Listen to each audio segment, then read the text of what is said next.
Ketika mendengar kata statistika, sebagian besar mahasiswa sosial humaniora seperti mahasiswa saya biasanya mulai panik. Mereka akan dengan cepat berpikir tentang mata kuliah ini akan menyangkut angka, rumus, perhitungan yang rumit. Padahal di era berbasis data seperti sekarang ini, hampir semua mahasiswa memerlukan kemampuan membaca, mengolah, dan menafsirkan data menjadi keterampilan akademik yang nantinya bisa dipraktekkan di dalam dunia kerja. Selamat siang dan sore Bapak Ibu semua yang hadir di konferensi Sinisia ini. Nama saya Herianto T. dari Institut Nalanda.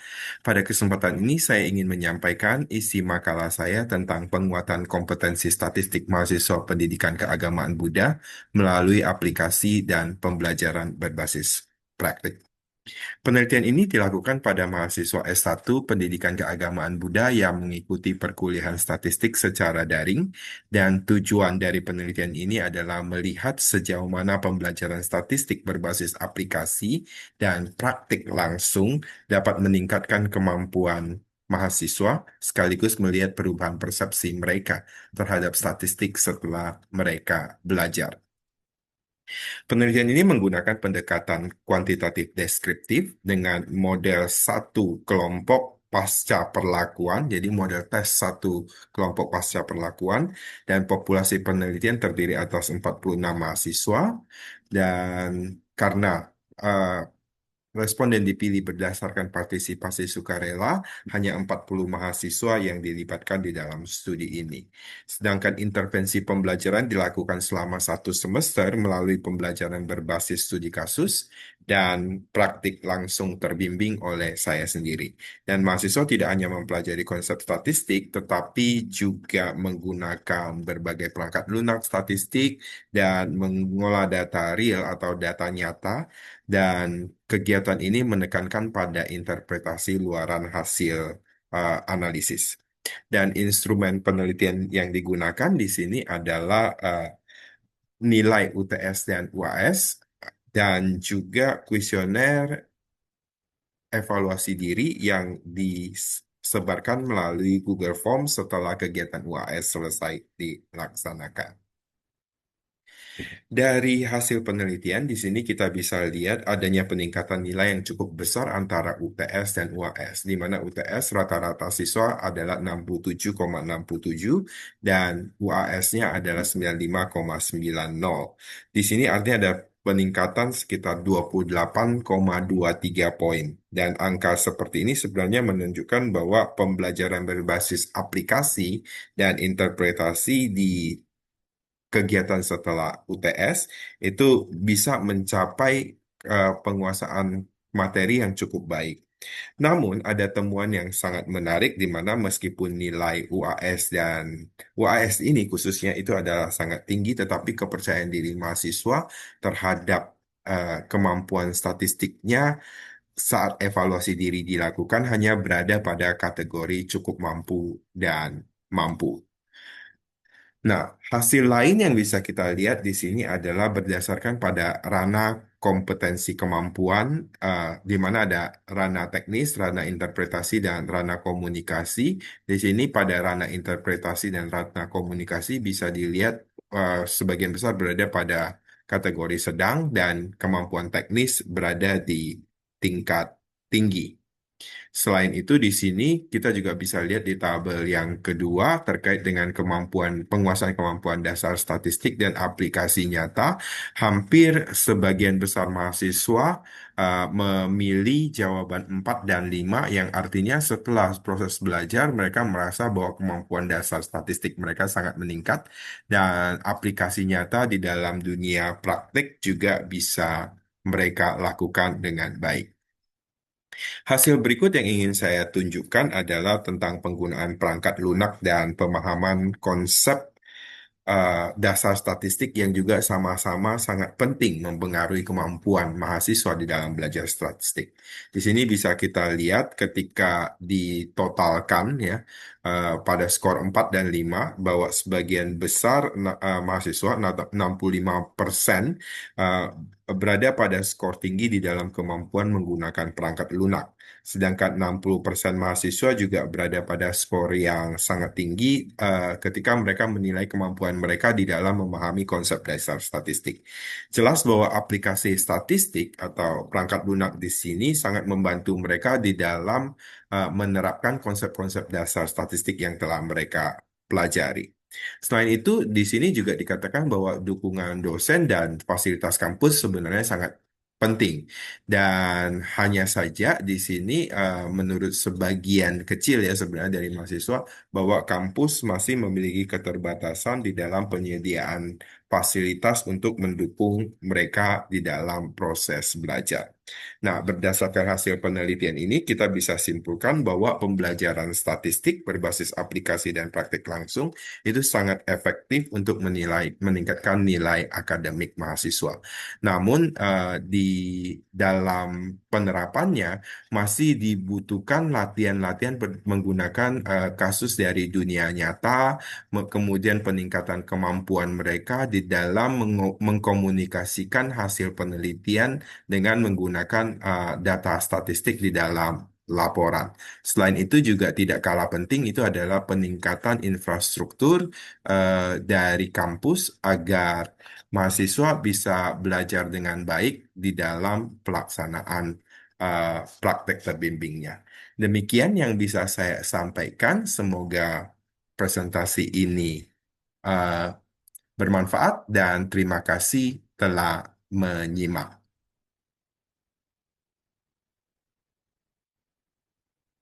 Assalamualaikum warahmatullahi wabarakatuh.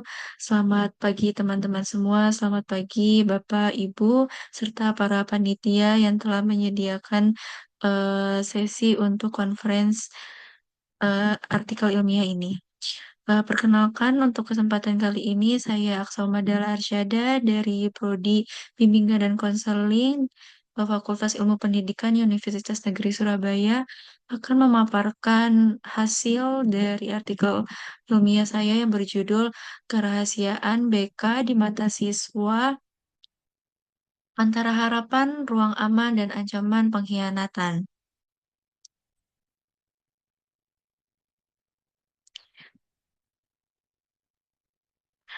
Eh, Layanan bimbingan dan konseling di sekolah memiliki peran penting dalam mendukung perkembangan siswa, baik dalam aspek pribadi, sosial, akademik, maupun karir. Namun, keberhasilan layanan ini tidak hanya ditentukan oleh kemampuan teknis konselor saja, tetapi juga oleh kualitas hubungan antara konselor dan siswa. Salah satu prinsip utama yang menjadi dasar hubungan tersebut adalah kerahasiaan. Kerahasiaan merupakan komitmen profesional konselor untuk menjaga informasi yang diperoleh dari siswa agar tidak disebarluaskan tanpa alasan yang jelas dan etis. Namun, dalam kenyataannya, masih dapat siswa yang ragu untuk datang ke ruang BK untuk memanfaatkan layanan konseling. Hal ini disebabkan oleh adanya kekhawatiran bahwa informasi pribadi mereka tidak sepenuhnya aman. Di sisi lain, kerahasiaan juga dipersepsikan sebagai ruang aman yang memungkinkan siswa untuk terbuka. Oleh karena itu, kerahasiaan memiliki dua sisi, yaitu sebagai sumber kepercayaan sekaligus potensi yang munculnya persepsi pengkhianatan. Berdasarkan hal tersebut, penelitian ini bertujuan untuk memahami bagaimana kerahasiaan dipersepsikan oleh siswa dalam layanan bimbingan dan konseling. Dalam metode penelitian ini, eh, metode penelitian ini menggunakan pendekatan deskriptif kualitatif dengan metode studi literatur. Pendekatan ini dipilih karena memungkinkan peneliti untuk memahami fenomena secara mendalam melalui analisis berbagai sumber pustaka yang relevan. Sumber data dalam penelitian ini berasal dari jurnal ilmiah dan artikel yang dipublikasikan dalam kurun waktu kurang lebih 10 tahun terakhir. Teknik pengumpulan data dilakukan melalui analisis dokumen, yaitu dengan mengkaji dan membandingkan berbagai temuan penelitian terkait kerahasiaan dalam konseling. Melalui metode ini, diharapkan dapat diperoleh gambaran yang komprehensif mengenai peranan kerahasiaan serta bagaimana persepsi siswa terhadap penerapannya dalam praktek bimbingan dan konseling.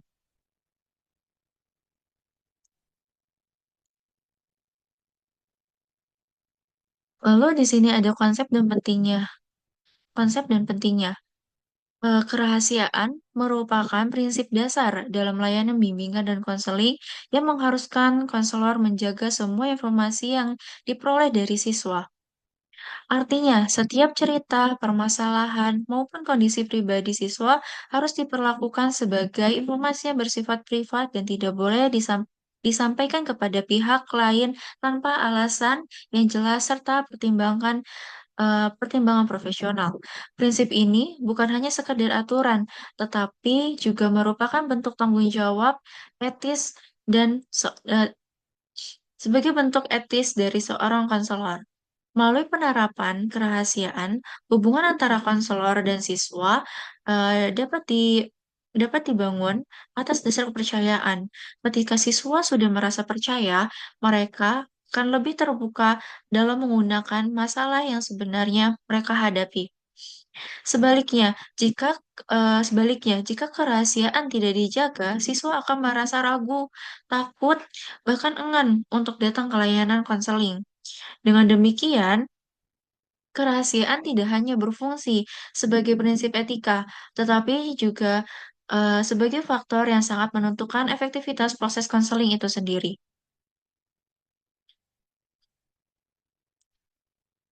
Pandangan dari beberapa tokoh, di sini ada dari Carl Rogers. Carl Rogers sebagai tokoh dalam pendekatan humanistik menjelaskan bahwa keterbukaan individu hanya dapat terjadi ketika seseorang merasa aman secara psikologis. Rasa aman ini muncul ketika terdapat kepercayaan dalam hubungan, termaksud kepercayaan bahwa informasi pribadi akan dijaga dengan baik. Lalu selain itu, Gerard Corey juga mengungkapkan bahwa kerahasiaan merupakan elemen esensial dalam menciptakan suasana konseling yang kondusif. Menurut Corey, tanpa adanya jaminan kerahasiaan, hubungan antara konselor dan siswa tidak akan berkembang secara optimal. Dan pandangan dari kedua tokoh ini dapat kami simpulkan bahwa kerahasiaan bukan hanya sekedar aturan teknis, tetapi merupakan dasar utama dalam sebuah membangun hubungan terapeutik yang efektif.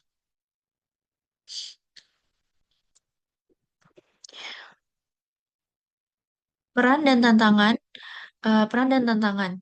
Di sini ada pertama menciptakan rasa aman, yaitu kerahasiaan mampu menciptakan rasa aman secara psikologis bagi siswa. Dengan rasa aman tersebut, siswa tidak merasa takut dan mengungkapkan masalah yang mungkin bersifat pribadi atau sensitif. Kedua, kerahasiaan mendorong keterbukaan siswa. Yaitu keterbukaan ini sangat penting karena tanpa informasi yang jujur dan lengkap, konselor akan kesulitan dalam memahami permasalahan yang sedang siswa alami secara utuh. Dan yang ketiga ada mendukung keberhasilan konseling. Kerahasiaan juga mendukung keberhasilan proses konseling karena hubungan yang didasarkan pada kepercayaan akan menghasilkan komunikasi yang lebih efektif. Namun, dalam praktiknya, penerapan kerahasiaan tidak selalu berjalan dengan mudah. Terdapat beberapa tantangan seperti ketidakjelasan batasan kerahasiaan. Banyak siswa yang belum memahami bahwa dalam kondisi tertentu konselor memiliki kewajiban memiliki kewajiban untuk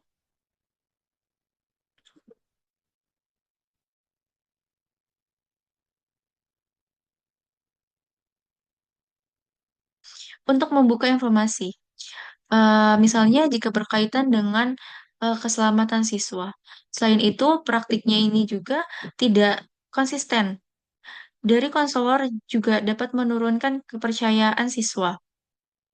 Di sisi lain, kekhawatiran siswa terhadap kebocoran informasi, terutama di era digital ini, juga menjadi tantangan tersendiri.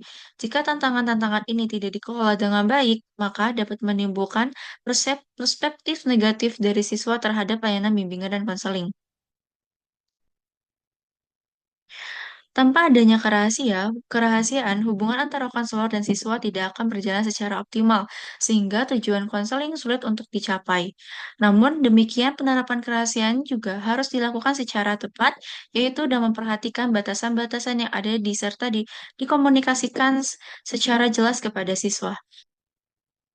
Namun demikian, penerapan kerahasiaan juga harus dilakukan secara tepat, yaitu dengan memperhatikan batasan-batasan yang ada serta dikomunikasikan secara jelas kepada siswa. Oleh karena itu, konselor perlu menerapkan prinsip kerahasiaan secara konsisten, transparan, dan profesional. Dengan demikian, layanan bimbingan dan konseling dapat benar-benar menjadi ruang yang aman dan dapat dipercaya oleh siswa untuk berkembang dan menyelesaikan masalah yang dihadapi oleh siswa. Mungkin itu saja yang bisa saya sampaikan. Mohon maaf untuk salah kata. Wassalamualaikum warahmatullahi wabarakatuh.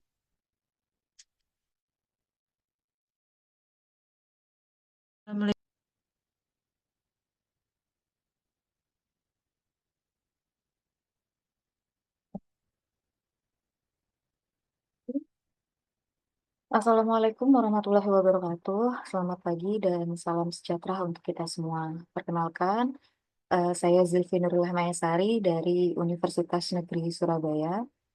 Pada kesempatan kali ini, saya akan mempresentasikan artikel yang berjudul Strategi Layanan Bimbingan dan Konseling dalam Membentuk Sikap Empati Siswa Studi Kepustakaan.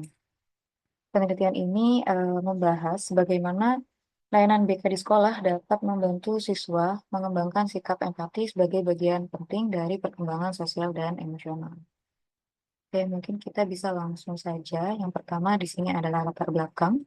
Empati merupakan aspek penting dalam perkembangan sosial siswa, namun berbagai penelitian menunjukkan bahwa tingkat empati siswa itu masih banyak yang tergolong dalam kategori rendah, dengan ditandai sikap yang kurang peduli, acuh, agresif, hingga konflik sosial seperti perundungan atau bullying.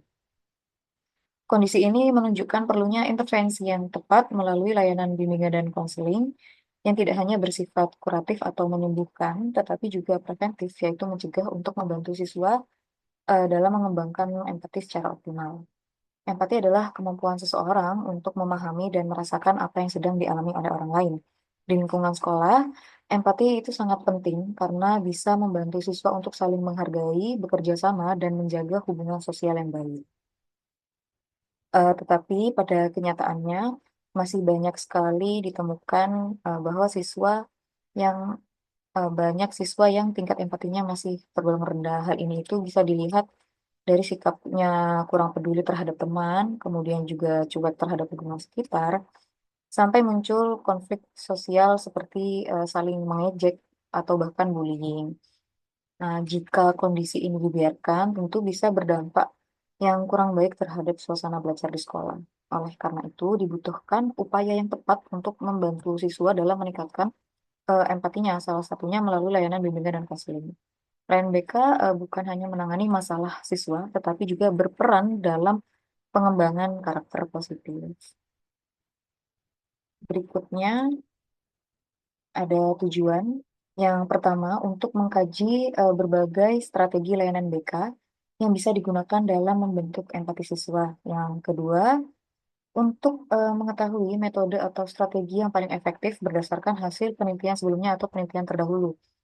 Dan yang ketiga, untuk menganalisis penelitian terdahulu agar diperoleh gambaran yang lebih jelas mengenai peran layanan BK dalam meningkatkan empati siswa. Harapannya, hasil penelitian ini dapat menjadi referensi bagi guru BK di sekolah dalam menerapkan layanan BK yang lebih inovatif dan kreatif. Berikutnya ada metode penelitian. Dalam artikel ini menggunakan pendekatan kualitatif dengan metode studi kepustakaan. Proses pengumpulan datanya dilakukan melalui pencarian literatur dengan kata kunci empati siswa dan layanan BK pada database Google Scholar dengan rentang publikasi tahun 2016 sampai 2026.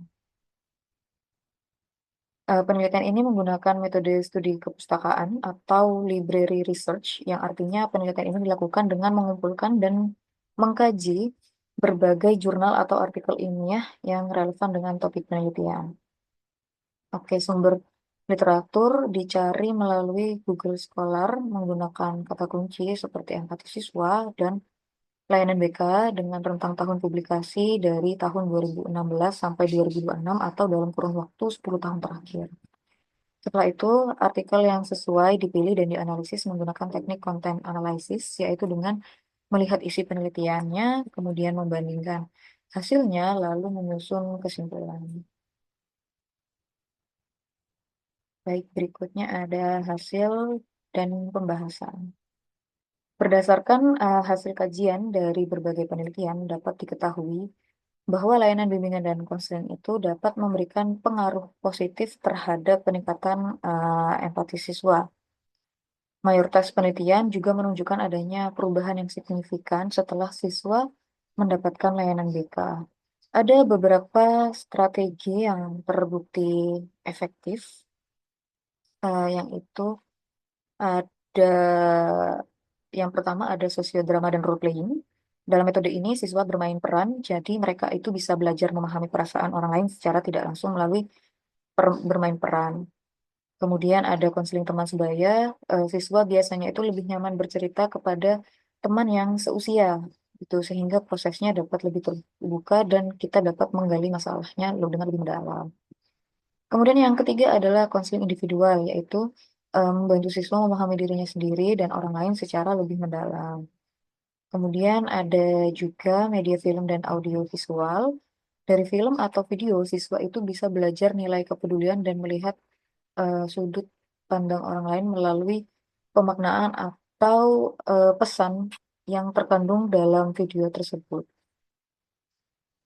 Kemudian juga ada bibliografi, yaitu menggunakan bahan bacaan atau cerita yang memiliki pesan moral. Kemudian ada brainstorming, yaitu diskusi aktif untuk mencari solusi bersama. Dan yang terakhir ada motivational interviewing, yaitu pendekatan konseling yang membantu siswa sadar dan termotivasi untuk dapat berubah menjadi yang lebih baik. Dari semua strategi tersebut bisa disimpulkan bahwa metode yang melibatkan siswa secara aktif cenderung lebih efektif untuk meningkatkan empati. Keberhasilan layanan BK ini juga dipengaruhi oleh berbagai faktor. Yang pertama ada karakteristik siswa itu sendiri, misalnya seperti kepribadian atau pengalaman sosialnya atau bahkan latar belakang di keluarga atau rumahnya. Kemudian yang kedua ada kesiapan siswa dalam mengikuti layanan. Jika siswa terbuka dan mau terlibat, hasilnya akan jauh lebih maksimal dibanding siswa yang tidak siap, yang cenderung tertutup atau pasif. Kemudian yang ketiga ada dukungan lingkungan sekolah, seperti suasana sekolah yang nyaman dan hubungan antar warga sekolah yang baik. Yang keempat ada kreativitas guru BK dalam memilih metode layanan yang menarik. Dengan adanya kreativitas dalam metode layanan, dapat menarik perhatian atau minat siswa untuk mengikuti layanan dengan semangat atau penuh antusias. Itu. Dan yang kelima ada intensitas layanan. Karena membentuk empati itu butuh proses dan tidak bisa instan, sehingga layanan perlu diberikan dengan durasi yang rutin dan juga konsisten, sehingga dapat hasil yang lebih maksimal. Jadi, layanan BK itu perlu dilakukan secara berkelanjutan dan juga inovatif mengikuti dengan perkembangan era digital saat ini. Oke, baik, yang terakhir ada kesimpulan. Layanan bimbingan dan konseling memiliki peran penting dalam membentuk dan meningkatkan empati siswa melalui berbagai strategi, seperti sosiodrama, konseling teman sebaya, penggunaan media, dan teknik interaktif lainnya. Strategi yang melibatkan partisipasi aktif siswa terbukti lebih efektif dalam menumbuhkan kepedulian sosial serta kemampuan memahami perasaan orang lain. Oleh karena itu, diperlukan layanan BK yang inovatif, sistematis, dan berkelanjutan agar pengembangan empati siswa dapat tercapai secara optimal. Eh,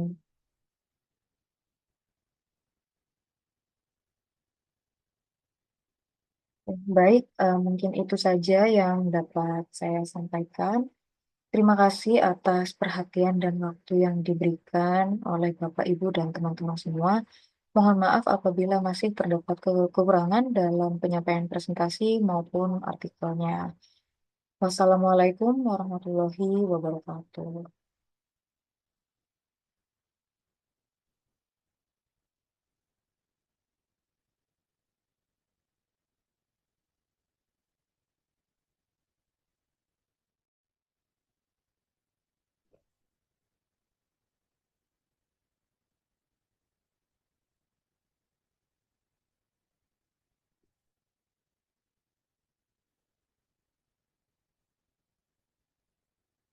Bismillahirrahmanirrahim. Assalamualaikum warahmatullahi wabarakatuh. Perkenalkan, nama saya Iqbal Putra Maulana.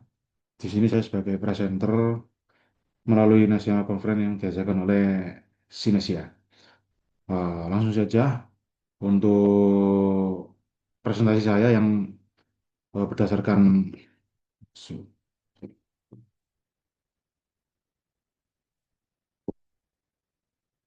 Hmm.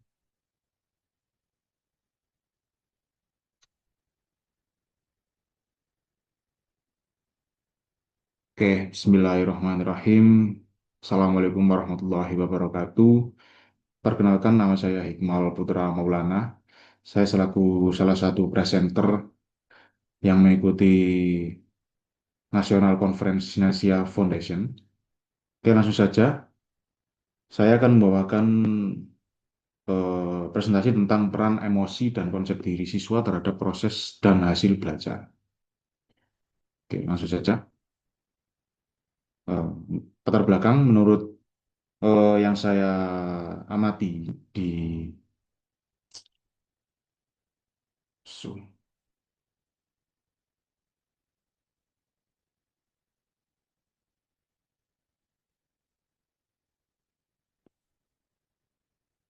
Oke, Bismillahirrahmanirrahim. Assalamualaikum warahmatullahi wabarakatuh. Nama saya Hikmal Putra Maulana. Saya selaku peserta presenter dari National Conference of Synestia Foundation. Di sini saya akan membawakan tentang peran emosi dan konsep diri siswa terhadap proses dan hasil belajar. Oke, langsung saja. Ya, penelitian ini berdasarkan rendahnya empati yang tercermin pada meningkatnya kasus kekerasan di sekolah, menunjukkan adanya kelemahan pada aspek konsep diri dan kecerdasan emosi peserta didik. Selain itu, kecerdasan emosi yang rendah membuat siswa kurang mampu mengendalikan emosi, memahami perspektif orang lain, serta membangun hubungan sosial yang sehat. Jadi, ini berawal dari lingkungan sekolah yang memiliki atmosfer kekerasan dengan adanya minimnya kecerdasan emosi yang dimiliki oleh siswanya. Tujuan dari penelitian ini yaitu mengetahui pengaruh dari konsep diri dan kecerdasan emosional pada hasil dan proses pembelajaran. Jadi untuk mengetahui penelitian ini untuk mengetahui pengaruh dan konsep diri dan kecerdasan emosional pada hasil proses pembelajaran pada siswa. Metode penelitian saya menggunakan pendekatan kualitatif dengan metode literatur review. Dengan proses pengumpulan data dilakukan melalui pencarian literatur dengan kata kunci konsep diri dan kecerdasan emosi pada database Google Scholar dengan rentan publikasi tahun 2017 sampai 2006. Masuk ke pembahasan, yaitu emosi akademik dan konsep diri. Yang pertama, emosi memicu motivasi dan keterlibatan belajar. Berdasarkan emosi untuk memicu motivasi, di sini emosi sangat berperan penting untuk menumbuhkan motivasi siswa dalam melakukan kegiatan belajar mengajar. Jadi bisa dibilang ketika motivasi emosi itu cenderung bosan, akan otomatis akan mempengaruhi motivasi untuk ikut pembelajaran. Lalu yang kedua adalah kendali dan penghargaan materi yang akan menjadikan emosi positif. Jadi kendali dan penghargaan materi itu yang dimaksud adalah kendalian diri. Jadi kontrol diri siswa dan juga penghargaan materi yang bisa dibilang sebagai penguasaan materi atau menganggap pembelajaran itu adalah penting. Jadi itu akan memberikan emosi positif, dan emosi positif akan menjadikan kegembiraan atau kebanggaan atau kesenangan tersendiri yang akan meningkatkan keterlibatan dalam proses pembelajaran.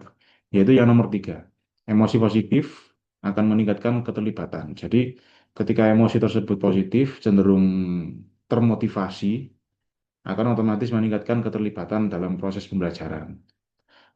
Jadi seolah-olah anak itu menjadi lebih semangat lah dalam mengikuti pembelajaran. Lalu yang keempat, emosi negatif, bosan, cemas, takut, terutama pada jam-jam rawan gitu ya biasanya di sekolahan, itu akan menghambat keterlibatan.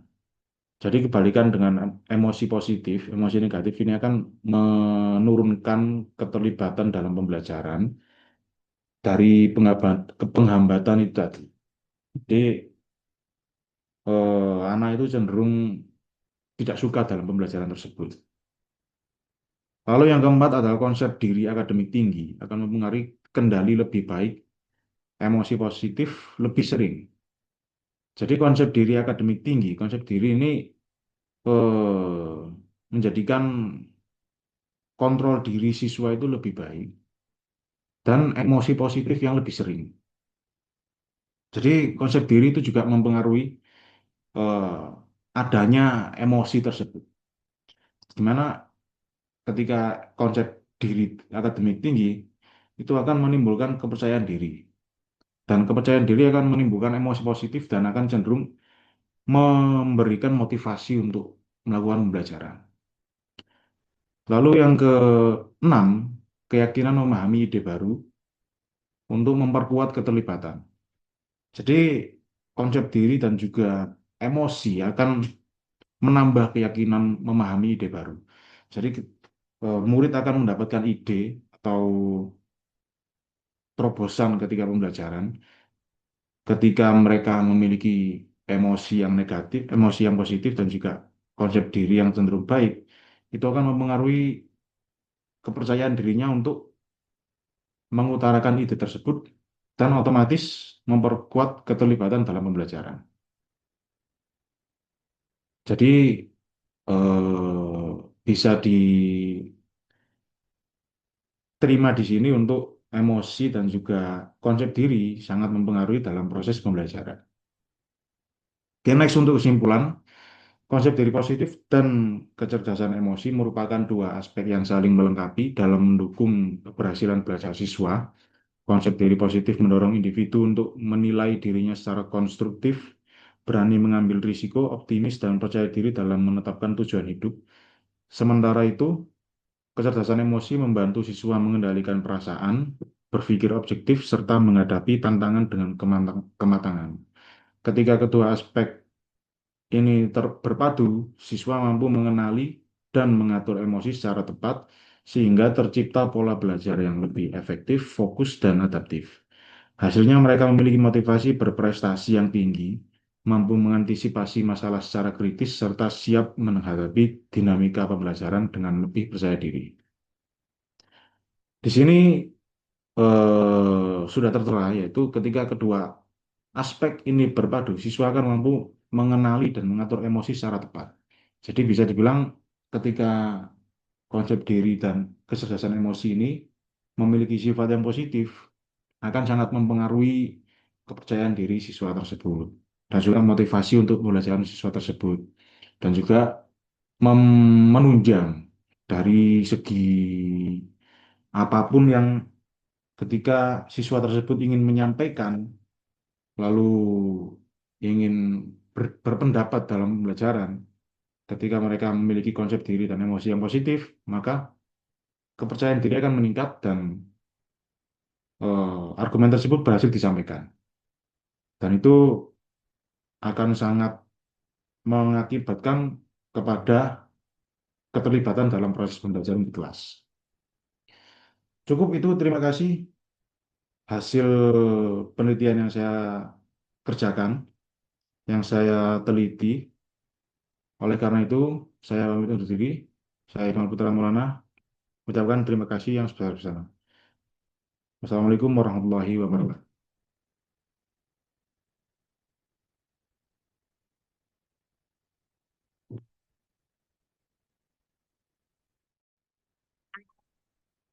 Assalamualaikum warahmatullahi wabarakatuh. Selamat pagi, Bapak atau Ibu dan teman-teman semuanya. Sebelumnya, perkenalkan nama saya Tia Alfiana dan rekan saya Dia Muji Lestari. Kami dari Universitas Negeri Semarang. Jadi di sini kami akan memaparkan hasil kajian literatur dengan judul Peran Self-Efficacy dalam Membentuk Aspirasi Karir pada Remaja. Mengapa topik ini penting untuk dibahas? Karena kita semua tahu bahwa remaja, khususnya siswa SMA, merupakan masa di mana mereka mulai serius untuk memikirkan masa depan. Mereka akan bertanya-tanya mau jadi apa, kuliah di mana, kerja di mana, yang pertanyaan-pertanyaan ini terdengar sederhana, tapi kenyataannya masih banyak remaja yang bingung untuk menjawabnya dengan jelas. Nah, kajian ini hadir untuk melihat seberapa besar peran kepercayaan diri atau self-efficacy dalam membentuk remaja, membentuk aspirasi karir mereka. Saya harap dengan adanya pemaparan ini dapat bermanfaat bagi kita semua, terutama yang berkecimpung di dunia pendidikan dan bimbingan konseling. Oke, selanjutnya kita bahas terkait latar belakang. Secara teoritis, remaja SMA berada pada apa yang disebut sebagai tahap eksplorasi karir. Artinya, di usia ini mereka seharusnya sudah mulai aktif mencari tahu tentang berbagai pilihan karir yang ada, mempertimbangkan mana yang sesuai dengan minat dan bakat atau kemampuan mereka, dan mulai membentuk gambaran tentang masa depan yang ingin mereka capai. Namun kenyataannya, di lapangan berkata lain.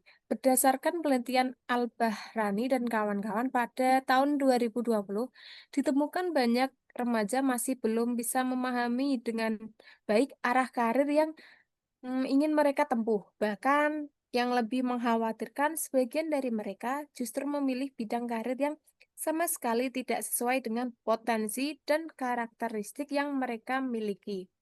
Data dari Akbar dan Hamzah pada tahun 2022 juga menunjukkan angka yang cukup mengejutkan. Sebanyak 25% siswa atau sekitar 1 dari 4 siswa memiliki tingkat aspirasi karir yang masih rendah. Ini bukan angka yang kecil. Lalu, apa kaitannya dengan self-efficacy? Ternyata, siswa yang memiliki aspirasi karir rendah umumnya juga memiliki kepercayaan diri yang rendah terhadap kemampuan mereka sendiri. Mereka merasa ragu, merasa tidak mampu, dan akhirnya tidak berani menetapkan tujuan karir yang jelas. Dari sinilah muncul pertanyaan besar dalam kajian ini. Apakah dengan memperkuat self-efficacy, kita bisa membantu remaja membangun aspirasi karir yang lebih baik?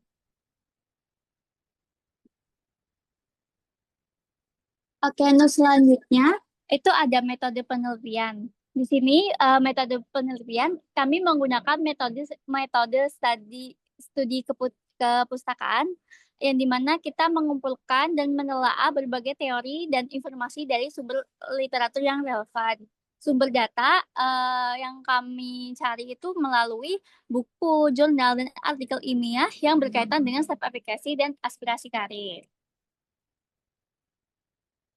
Oke, selanjutnya konsep self-efficacy karir. Self-efficacy aspirasi karir. Sebelum kita memulai memasuki pembahasan dan hasil, penting kita untuk pahami dulu dua konsep utama dalam kajian ini, yaitu self-efficacy dan aspirasi karir. Self-efficacy pertama kali diperkenalkan oleh Albert Bandura pada tahun 1977 sebagai bagian dari Social Cognitive Theory atau SCT. Bandura mendefinisikannya sebagai keyakinan seseorang terhadap kapasitas atau kemampuan dirinya dalam menyelesaikan tugas dan mencapai tujuan tertentu. Penting untuk dicatat bahwa self-efficacy ini berbeda dengan kepercayaan diri. Secara umumnya, self-efficacy ini lebih spesifik, membahas tentang seberapa yakin seseorang melakukan sesuatu. Lalu dari hasil self-efficacy ini terbentuk. Bandura menyebutkan ada 4 sumber utama. Pertama ada mastery experience atau pengalaman keberhasilan langsung. Ketika seseorang pernah berhasil mengatasi tantangan di masa lalu, keyakinan bahwa ia bisa melakukan hal serupa di masa depan akan lebih meningkat. Ini adalah sumber yang paling kuat. Kedua ada vicarious experience atau pengalaman tidak langsung, yaitu belajar dari mengamati orang lain. Ketika seseorang siswa melihat teman atau kakak kelasnya berhasil masuk perguruan tinggi favorit, ia pun mulai percaya bahwa ia juga akan dapat bisa melakukannya. Ketiga ada verbal persuasion, yaitu dorongan atau dukungan yang diberikan oleh orang lain melalui kata-kata. Ketika guru, orang tua, atau teman berkata, contohnya seperti, kamu pasti bisa loh, dengan tulus, itu ternyata memiliki dampak yang nyata terhadap keyakinan diri seseorang. Dan keempat adalah psychological status, yaitu kondisi di mana fisik dan emosional seseorang yang sedang cemas, lelah, atau tertekan, cenderung meragukan kemampuan dirinya. Sebaliknya, ketika kondisi emosional stabil dan positif, self-efficacy ini pun akan meningkat. Adapun aspirasi karir sendiri, yaitu berdasarkan beberapa definisi yang ada, dapat dipahami sebagai motivasi, ambisi, niat, dan rencana jangka panjang seseorang terkait karir masa depannya. Ini bukan sekedar cita-cita, tapi juga mencakup kesadaran akan minat, pemahaman diri, dan tekad untuk mengejarnya.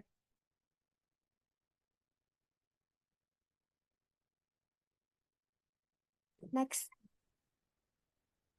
Oke, selanjutnya itu ada hasil kajian peran self-efficacy. Jadi ada beberapa temuan utama yang perlu kita tahu dan penting untuk kami perhatikan bersama. Temuan pertama dan yang paling utama adalah bahwa self-efficacy terbukti mempengaruhi secara signifikan dan konsisten dalam membentuk aspirasi karir pada remaja. Ini bukan hanya dari satu penelitian, tapi ada berbagai banyak literatur yang dikaji secara menyeluruh. Temuan ini bisa dijelaskan melalui kerangka teori yang disebut Social Cognitive Career Theory atau SCCT yang dikemukakan oleh Light, Brown, and Hackett pada tahun 1994. Teori ini menggambarkan bahwa efekasi bukan langsung membentuk pilihan karir, melainkan bekerja melalui sebuah rantai proses, yaitu self-efficacy yang tinggi akan mendorong tumbuhnya minat terhadap suatu bidang. Minat tersebut kemudian mendorong terbentuknya tujuan karir yang lebih jelas.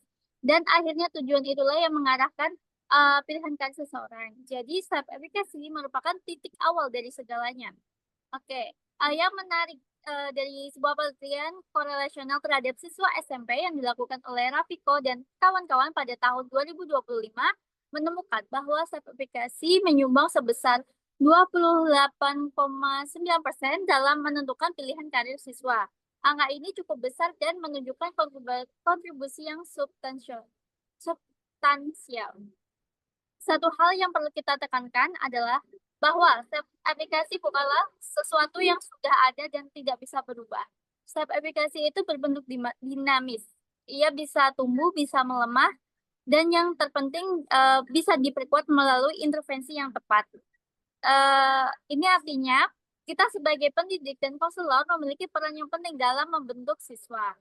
Penelitian selanjutnya itu ada penelitian Ramang Tias dan kawan-kawan tahun 2021 yang menambahkan temuan menarik, di mana kombinasi antara self-efficacy yang kuat dalam diri siswa ditambah dukungan sosial dari keluarga terbukti menghasilkan perencanaan karir yang lebih terarah dan matang.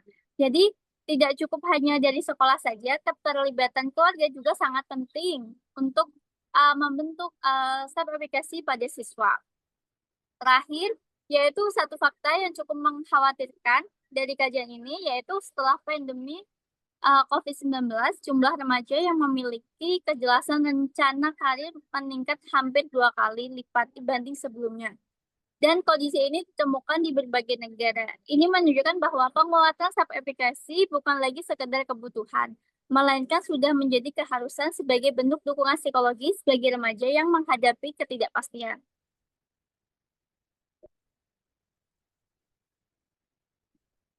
Next, next.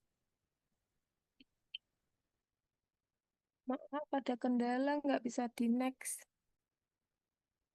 Nah, oke, yang terakhir ada kesimpulan dan saran. Dari kajian literatur ini, kita dapat menarik satu kesimpulan yang kuat, yaitu self-efficacy memiliki peran yang penting dan signifikan dalam membentuk aspirasi karir remaja.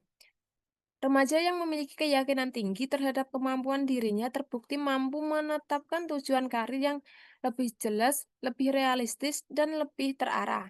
Mereka tidak mudah menyerah ketika menghadapi hambatan dan merasa lebih aktif dalam mencari informasi serta mempersiapkan diri terkait jenjang karir berikutnya. Sebaik Sebaliknya, remaja yang memiliki self-efficacy rendah cenderung akan merasa ragu-ragu, kurang percaya diri, dan akhirnya memiliki aspirasi karir yang rendah juga. Mereka seringkali tidak tahu harus melangkah kemana, lalu apa yang bisa kita lakukan berdasarkan temuan ini. Bagi guru BK atau konselor sekolah, hasil kajian ini menjadi dasar yang lebih kuat untuk merancang program bimbingan karir yang tidak hanya memberikan informasi karir semata, tetapi juga secara aktif membangun dan memperkuat self-efficacy siswa. Program tersebut bisa mencakup kegiatan eksplorasi karir, pelatihan pengambilan keputusan, hingga workshop yang memberikan pengalaman langsung berinteraksi dengan dunia pekerjaan atau dunia kerja. Pendekatan yang holistik seperti ini diyakini jauh lebih efektif daripada sekedar pemberian informasi satu arah saja. Dan bagi orang tua, peran mereka tidak bisa diabaikan. Dukungan emosional yang hangat, komunikasi yang terbuka dan jujur tentang minat serta potensi yang dimiliki oleh anak, serta dorongan positif yang konsisten terbukti secara ilmiah mampu memperkuat self-efficacy anak dari sisi eksternal. Bagi penelitian selanjutnya, kajian ini membuka peluang besar untuk peneliti lanjutan. Disarankan untuk dapat melakukan penelitian empiris secara langsung menggunakan metode kuantitatif atau bahkan eksperimen, sehingga pengaruh self-efficacy terhadap aspirasi karir bisa diuji dan dibuktikan secara langsung dan lebih terukur. Variabel-variabel lainnya seperti dukungan sosial, minat karir, dan faktor kepribadian juga sangat menarik untuk dieksplorasi lebih jauh lagi.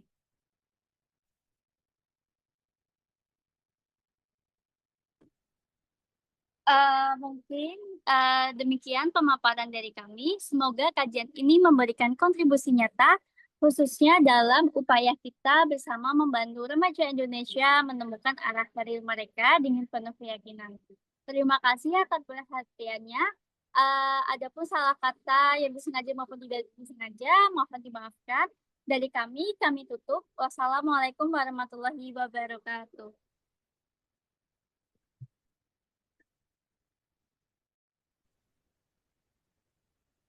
Udah, oke, mulai. Assalamualaikum warahmatullahi wabarakatuh. Selamat malam, salam sejahtera bagi kita semua. Yang terhormat Bapak Ibu Moderator, para narasumber, serta seluruh peserta konferensi yang saya hormati. Perkenalkan, nama saya Yunisa Fatimada Asmara. Saya dari Prodi Bimbingan dan Konseling, Fakultas Ilmu Pendidikan, Universitas Negeri Surabaya. Pada kesempatan ini saya akan memaparkan hasil penelitian yang berjudul Hubungan Konsep Diri dengan Kesejahteraan Psikologis Peserta Didik dalam Perspektif Bimbingan dan Konseling. Untuk latar belakangnya sendiri, penelitian ini tuh berangkat dari fenomena yang cukup dekat dengan kehidupan peserta didik saat ini, khususnya terkait dengan kondisi psikologis mereka di lingkungan pendidikan. Nah, dalam konteks pendidikan modern, keberhasilan peserta didik tidak hanya diukur dari pencapaian akademik, tetapi juga dari perkembangan psikologisnya. Namun, pada kenyataannya masih banyak peserta didik yang mengalami berbagai permasalahan psikologis seperti kurangnya kepercayaan diri, kesulitan dalam menerima diri, serta belum optimal dalam mengelola emosi. Nah, selain itu juga masa remaja merupakan fase perkembangan yang perlu perubahan baik secara emosional, sosial maupun kognitif. Dari kondisi tersebut dapat dipahami bahwa kesejahteraan psikologis menjadi salah satu indikator penting dalam perkembangan peserta didik. Salah satu faktor internalnya memiliki keterkaitan erat dengan kesejahteraan psikologis adalah konsep diri, yaitu bagaimana individu itu memandang dan menilai dirinya sendiri. Namun jika dilihat dari penelitian sebelumnya, sebagian besar studi masih berfokus pada hubungan antar variabel secara parsial dan banyak menggunakan pendekatan kuantitatif. Selain itu, masih terbatas penelitian yang mengkaji hubungan tersebut secara komprehensif dalam perspektif bimbingan dan konseling. Jadi, oleh karena itu, penelitian ini dilakukan untuk mengisi kesenjangan tersebut dan mengkaji hubungan konsep diri dan kesejahteraan psikologi secara lebih menyeluruh. Tujuan dan metode. Jadi berdasarkan latar belakang tersebut, tujuan dari penelitian ini adalah untuk mengkaji hubungan antara konsep diri dengan kesejahteraan psikologis peserta didik. Untuk penelitian ini sendiri menggunakan pendekatan sistematik literatur review atau studi literatur sistematis. Jadi artinya penelitian ini tidak menggunakan data lapangan secara langsung, melainkan mengkaji beberapa penelitian terdahulu yang relevan. Jadi sumber datanya diperoleh dari beberapa database ilmiah seperti Google Scholar, ScienDirect, dan PubMed. Jadi dalam prosesnya ini dilakukan seleksi literatur berdasarkan kriteria tertentu seperti kesesuaian topik, kualitas penelitian, dan relevansi tahun publikasi.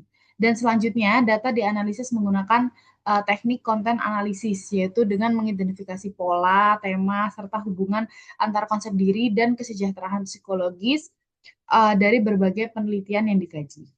Jadi melalui metode ini diharapkan diperoleh gambaran yang lebih komprehensif mengenai hubungan kedua variabel tersebut. Untuk hasil penelitian, berdasarkan kajian literatur, ditemukan bahwa terdapat hubungan positif yang cukup konsisten antara konsep diri dan kesejahteraan psikologis peserta didik. Nah, hal ini tuh menunjukkan bahwa peserta didik yang memiliki konsep diri yang positif itu cenderung memiliki kondisi psikologis yang lebih baik. Jadi umumnya mereka lebih mampu menerima dirinya sendiri, memiliki kepercayaan lebih baik, serta lebih stabil dalam menghadapi tekanan. Sebaliknya, untuk peserta didik yang memiliki konsep diri yang negatif itu cenderung lebih rentan mengalami kecemasan, stres, serta memiliki tingkat kesejahteraan psikologis yang lebih rendah. Jadi dengan kata lain, cara individu memandang dirinya sendiri itu sangat berpengaruh terhadap bagaimana ia merasakan dan menjalani kehidupan sehari-harinya. Nah, temuan ini juga menunjukkan bahwa konsep diri ini menjaga kesejahteraan psikologis peserta didik.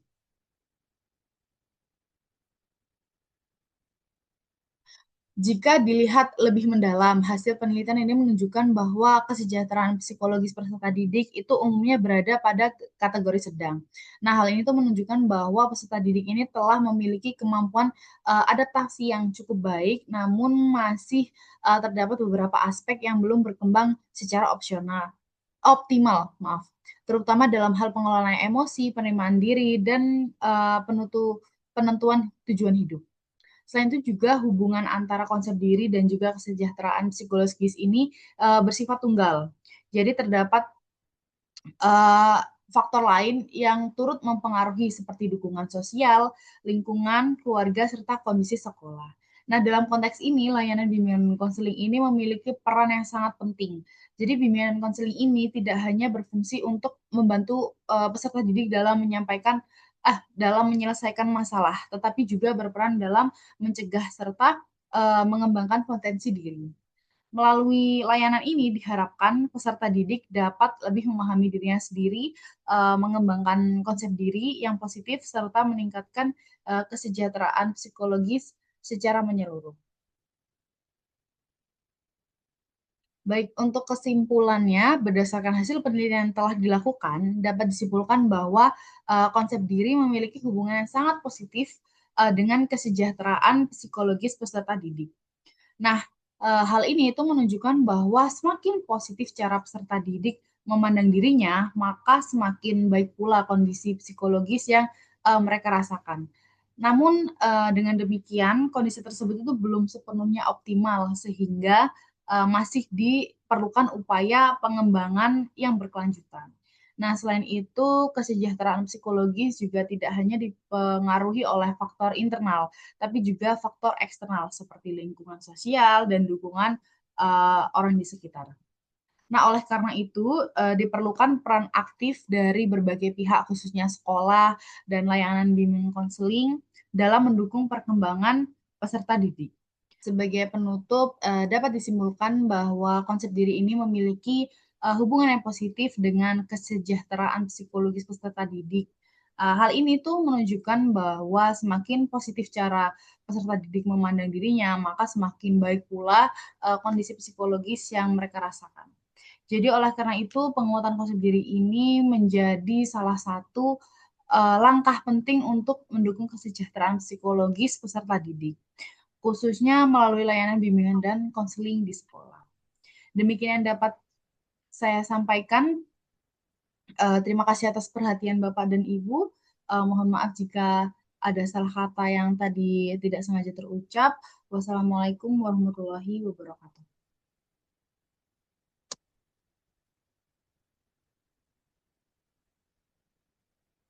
Udah. Waktu